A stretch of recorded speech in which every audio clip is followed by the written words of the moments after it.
Jim in Columbus, Ohio. Hey, Mary Kay.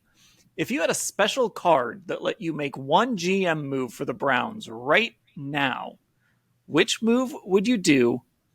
And would you choose that move because you're worried Andrew Berry might not?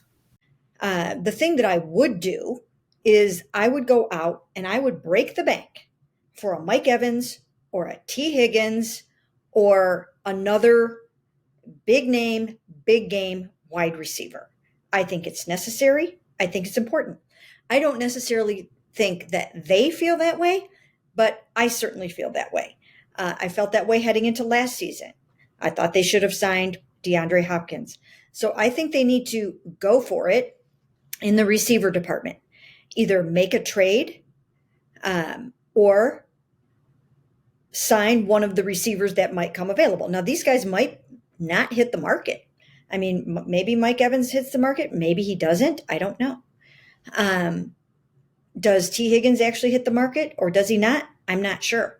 But I would do whatever I can to get one of these types of wide receivers or trade for one. You know, there are some names floating around out there of receivers that you could get in a trade. So, I would do something like that. I would find a receiver that needs a change of scenery, a team that could use something, and either try to execute that trade or just go buy yourself a receiver. That's what I would do. I've been thinking through this. Like, would the Browns go out and pay $20 to $25 million a year for a guy like T. Higgins? I don't know. That doesn't feel like something Andrew Berry would do, but I could also talk myself into it because you sign that contract and we know how these contracts are structured.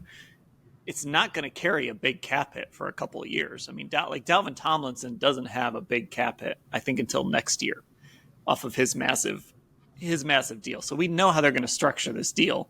So you could have Amari Cooper and T. Higgins, and you would redo Amari's deal anyway.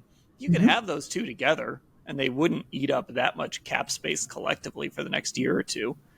And then when it's time to move on from Amari, you'd have a T. Higgins who's just entering the prime of his career, like the perfect guy to pay a ton of money to. His first big contract, his second contract, his first big one, mid-20s. It makes sense. Like, I could absolutely talk myself into giving T. Higgins 4 years, whatever it would be, $80 million, something like that. I think that would be a good investment. And I think the timing is lined up where once he gets expensive, you're probably moving on from Amari Cooper anyway. Yes, absolutely 100%. The return on investment would be so worth it to do something like this because you need another guy like this. If you want Deshaun Watson to be successful, yes, he's got Amari Cooper and he's got David Njoku as his primary pass catchers, but I think you need one more. What if Amari gets injured and he's started to, come up with a few little things here or there where, he might have to miss some games. He's not getting any younger and he sacrifices his body on every single play, of course. So I think you need to hedge your bets against some injury, but you just need more weapons. You need more weapons. You can't have too many. You want to strike fear into the hearts of defenses. And if you want to get over the top and into the Super Bowl, why not bring it on?